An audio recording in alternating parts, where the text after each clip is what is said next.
এখন আমরা easy physics বই থেকে সমাধান করব প্রথম অধ্যায়ের অনুশীলনীর সৃজনশীল প্রশ্নের সমাধান। তোমরা যারা এখনও ইজি ফিজিক্স বইটি সংগ্রহ করনি দ্রুত সংগ্রহ করে নাও। তো চলো আমরা প্রশ্নে চলে যাই। তো এখানে হচ্ছে দেখো যে প্রথম যে সৃজনশীল প্রশ্নটা আছে এখানে ক এবং খ নাম্বারটা আগে দেখে আসি, তারপর আমরা গ এবং ঘ নাম্বারটা দেখব। তো প্রথম প্রশ্ন হচ্ছে ভার্নিয়ার ধ্রুবক কি বা ভার্নিয়ার ধ্রুবক কাকে বলে। দেখো, প্রধান স্কেলের ক্ষুদ্রতম এক ভাগের চেয়ে ভার্নিয়ার স্কেলের ক্ষুদ্রতম এক ভাগ যতটুকু ছোট তার পরিমাণই হলো ভার্নিয়ার ধ্রুবক।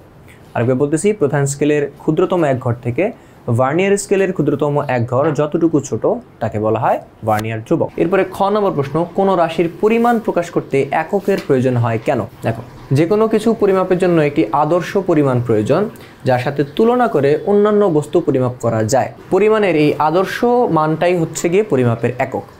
ধরা যাক কোনো বস্তুর ভর বলা হলো 6, তাহলে আমাদের পক্ষে শুধু 6 দ্বারা কোনো কিছু বোঝা সম্ভব নয়। এখন এটা কি 6 গ্রাম না 6 কেজি বা কিলোগ্রাম নাকি অন্য কিছু তা আমরা বুঝতে পারি না। তাই এটি সুনির্দিষ্ট করে বোঝার জন্য একটি একক ব্যবহার করতে হয় যা সকলের কাছে বোধগম্য। এরপরে চলে আসি গতে। তো গতে যাওয়ার আগে হচ্ছে গিয়ে আমরা উদ্দীপকটা পড়ে আসি যে রাশেদ তার সদ্য কেনা স্কেল দিয়ে পেন্সিলের দৈর্ঘ্য মেপে বলল পেন্সিলটির দৈর্ঘ্য 11.73 সেন্টিমিটার। তার বন্ধু সুজন বলল এই পরিমাপ সঠিক নাও হতে পারে। রাশেদ বলল এই স্কেল দিয়ে কয়েকবার পরিমাপ করে একই ফল পেয়েছে। তারা শিক্ষকের কাছে গেলে শিক্ষক তাদের 0.005 সেন্টিমিটার ভার্নিয়ার ধ্রুবক বিশিষ্ট ভার্নিয়ার স্কেল ব্যবহার করতে বললেন। রাশেদ ভার্নিয়ার স্কেলের সাহায্যে সঠিক দৈর্ঘ্য পরিমাপ করলো।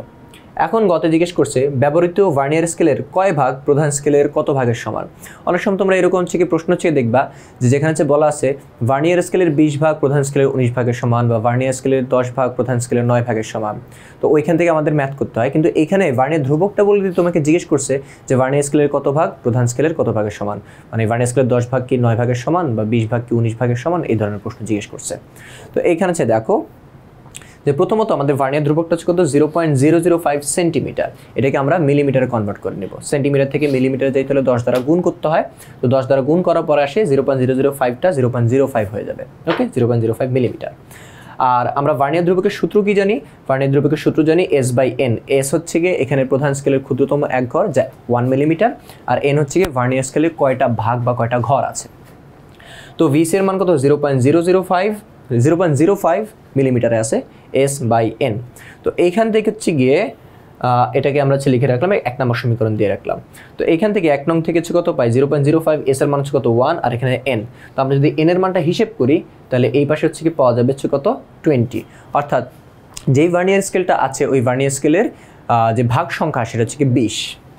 এখন এখানে হচ্ছে একটা জিনিস দেখো যে ভার্নিয়ার ধ্রুবক জিনিসটা কি। ভার্নিয়ার ধ্রুবক মানে হচ্ছে গিয়ে প্রধান স্কেলের এক ঘর থেকে ভার্নিয়ার স্কেলের এক ঘর কতটুকু ছোট। প্রধান স্কেলের এক ঘর থেকে ভার্নিয়ার স্কেলের এক ঘর কতটুকু ছোট। এখানে দেখো যে ভিসি কি, ভিসি হচ্ছে গিয়ে প্রধান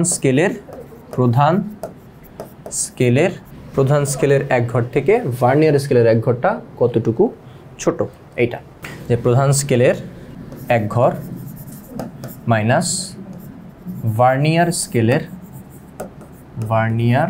স্কেলেরটাকে একটু ছোট করে নিই। ওকে, ভার্নিয়ার স্কেলের এক ঘর। ওকে, তো এইখানে হচ্ছে গিয়ে আমরা এখান থেকে ভার্নিয়ার স্কেলের এক ঘরটা বের করতে চাচ্ছি। তো ভার্নিয়ার স্কেলের এক ঘরটাকে যদি এই পাশে নিয়ে আসি তাহলে ভিসি প্লাস ভার্নিয়ার স্কেলের এক ঘর হয়। ভার্নিয়ার স্কেলের এক ঘর ইজ ইকুয়াল টু কি প্রধান স্কেলের এক ঘর। হ্যাঁ, এটা আসে। এইখান থেকে আমরা চাইতেছি ভার্নিয়ার স্কেলের এক ঘর এটা বের করতে, তাহলে ভিসিটাকে ওই পাশে মাইনাস করে দিতে হবে। তাহলে ভার্নিয়ার স্কেলের এক ঘর ইজ ইকুয়াল টু আসবে প্রধান স্কেলের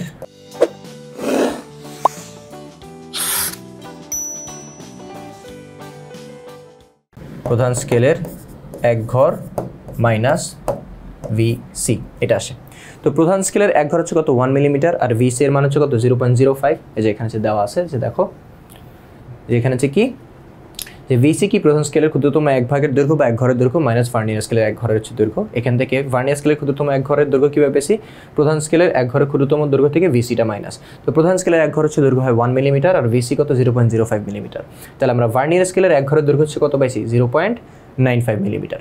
তাহলে এক ঘরের দৈর্ঘ্য কত 0.95 মিলিমিটার। তাহলে আমরা ভার্নিয়ার স্কেলের কয়টা ভাগ পাইছি, 20টা ভাগ পাইছি। তাহলে 20 ভাগের হচ্ছে দৈর্ঘ্য কত আসে 20 × 0.95 মিলিমিটার বা 19 মিলিমিটার। ওকে, আচ্ছা। তো এখন দেখো যে 19 মিলিমিটার, এখন প্রধান স্কেলের আমরা এটা কী পাইছি, ভার্নিয়ার স্কেলের 20 ভাগের দৈর্ঘ্য। এখন প্রধান স্কেলের এক ভাগের দৈর্ঘ্য কত হয় 1 মিলিমিটার। তাহলে 19 মিলিমিটারে কতটা ঘর হবে, 1 মিলিমিটারে একটা ঘর হয়। তাহলে 19 মিলিমিটারে কয়টা ঘর হবে, 19টা ঘর হবে। তাহলে 19 মিলিমিটার মানে হচ্ছে কি প্রধান স্কেলের 19 ভাগ বা 19টা ঘর। যে দেখো 19 মানে কি প্রধান স্কেলের 19 ভাগের দৈর্ঘ্যের সমান। তার মানে কি প্রধান স্কেলের 20 ভাগের দৈর্ঘ্য আসে 19 মিলিমিটার। এই 19 মিলিমিটার মানে কি দুঃখিত, যে ভার্নিয়ার স্কেলের 20 ভাগের দৈর্ঘ্য মানে হচ্ছে কি, ভার্নিয়ার স্কেলের 20 ভাগ মানে হচ্ছে গিয়ে 19 মিলিমিটার। আর 19 মিলিমিটার মানে হচ্ছে কি আবার প্রধান স্কেলের 19 ঘরের দৈর্ঘ্য। তাহলে আমরা ফাইনালি বলতে পারি যে ভার্নিয়ার স্কেলের 20 ভাগ হচ্ছে গিয়ে প্রধান স্কেলের 19 ভাগের সমান। তো এরপর হচ্ছে কি আমরা ঘ নম্বর প্রশ্নে চলে যাই। ঘতে কি জিজ্ঞেস করছে, ঘতে জিজ্ঞেস করছে রাশেদের প্রথম দৈর্ঘ্য পরিমাপ সঠিক পরিমাপের সাথে সঙ্গতিপূর্ণ ছিল না। হ্যাঁ, এইটা যুক্তি সহকারে আছে লিখো। তো ও হচ্ছে কি বলছে যে ও দৈর্ঘ্য পরিমাপ করে কত পেয়েছে 11.73 সেন্টিমিটার। হ্যাঁ, তো এটা অ্যাকচুয়ালি সঠিক পরিমাপ ছিল না। কেন ছিল না এটা যুক্তি সহ বলতে বলছে। দেখো রাশেদ স্কেল দিয়ে পেন্সিলের দৈর্ঘ্য মেপে বলছিল দৈর্ঘ্য 11.73 সেন্টিমিটার বা 117.3 মিলিমিটার। সেন্টিমিটারকে 10 দ্বারা গুণ করার পরে মিলিমিটার আসছে। কিন্তু সাধারণত যে সকল স্কেল পাওয়া যায় তার ক্ষুদ্রতম ভাগের দৈর্ঘ্য 1 মিলিমিটার হয়ে থাকে। আমরা যে স্কেলগুলো সাধারণত ইউজ করি, তোমরা স্কেলটা হচ্ছে হাতে এনে দেখতে পারো যে ওইখানে সবচেয়ে ছোট যে ঘর ওগুলো এক ঘর মানে হচ্ছে 1 মিলিমিটার। তার মানে ওই স্কেল দিয়ে আমরা কি মিনিমাম 1 মিলিমিটার পর্যন্ত মাপতে পারি। এর থেকে কম দৈর্ঘ্য আমরা সঠিকভাবে পরিমাপ করতে পারি না। এই যে দেখো, তাই এই সকল স্কেল দিয়ে ক্ষুদ্রতম 1 মিলিমিটার পর্যন্ত দৈর্ঘ্য নির্ভুলভাবে পরিমাপ করা যায়। এক্ষেত্রে রাশেদ যে কত মাপলো 117.3 মিলিমিটার। হ্যাঁ, 117.3 মিলিমিটার হচ্ছে মাপছে। তো 117 মিলিমিটার মাপছে আর হচ্ছে কত 0.3 মিলিমিটার হচ্ছে গিয়ে সে বলছে। তো 117 পর্যন্ত হচ্ছে কত আমরা ওই দাগ কাটা ঘর দেখে বুঝতে পারি যে 117 মিলিমিটার আছে। কিন্তু এক্সট্রা যে আরো 0.3 গেছে এটা চোখের দেখায় আন্দাজ হচ্ছে আমরা বলি। হ্যাঁ, এটা হচ্ছে গিয়ে একটা অনুমান করেছে বলি। তো এইটা ঠিকঠাক হইতেও পারে নাও হইতে পারে। এখন আমি যখন হচ্ছে দেখবো তখন এটাকে দেখে 117.3 মিলিমিটার মনে হতে পারে, তুমি দেখলে সেটা আবার 117.5 মিলিমিটার হতে পারে, অন্য কেউ দেখলে 17.2 মিলিমিটার হতে পারে। তো এক একজনের হচ্ছে গিয়ে পর্যবেক্ষণটা এক এক রকম হবে। এই যে দেখো এখানে এই বলছে কিন্তু বাকি 0.3 মিলিমিটারের সঠিক পরিমাপ ওই স্কেল থেকে নির্ভুলভাবে করা যাবে না। তো এই স্কেল দিয়ে 1 মিলিমিটার চেয়ে ক্ষুদ্র দৈর্ঘ্য মাপার জন্য অনুমান নির্ভর হতে হয়। তো এই অনুমান আবার ব্যক্তি বিশেষে ভিন্ন হয়, একটু আগে যেরকম বললাম। ফলে একজনের পাঠের সাথে মানে একজনের ভ্যালুর সাথে অন্য আরেকজনের হচ্ছে ভ্যালুটা মিলবে না।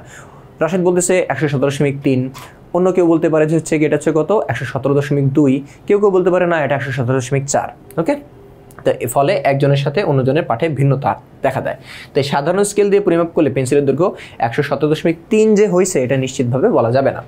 তো পরবর্তীতে যখন হচ্ছে গিয়ে ভার্নিয়ার ধ্রুবক বিশিষ্ট 0.005 সেন্টিমিটার ভার্নিয়ার ধ্রুবক বিশিষ্ট ভার্নিয়ার স্কেল ব্যবহার করে সে ভার্নিয়ার সম্পত্তির মান বের করে ভার্নিয়ার স্কেলের পাঠ যদি নির্ণয় করে তখন এর সাথে প্রধান স্কেলের পাঠ যোগ করতে হবে। আর যোগ করলে মানে মোট কথা হচ্ছে কি আমরা ভার্নিয়ার স্কেল দিয়ে যেভাবে দৈর্ঘ্য নির্ণয় করে থাকি ওইভাবে দৈর্ঘ্য নির্ণয় করলো।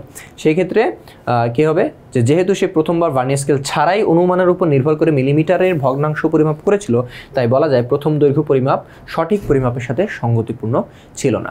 তো এই ছিল অনুশীলনীর প্রথম যে সৃজনশীল প্রশ্নটা তার সমাধান। তো পরবর্তী প্রশ্নের সমাধান পেতে আমাদের সাথেই থাকো এবং ইজি ফিজিক্স বইটা সংগ্রহ করে নাও। তো এই পর্যন্তই, নেক্সট ভিডিও দেখার আমন্ত্রণ জানিয়ে এখানেই শেষ করছি।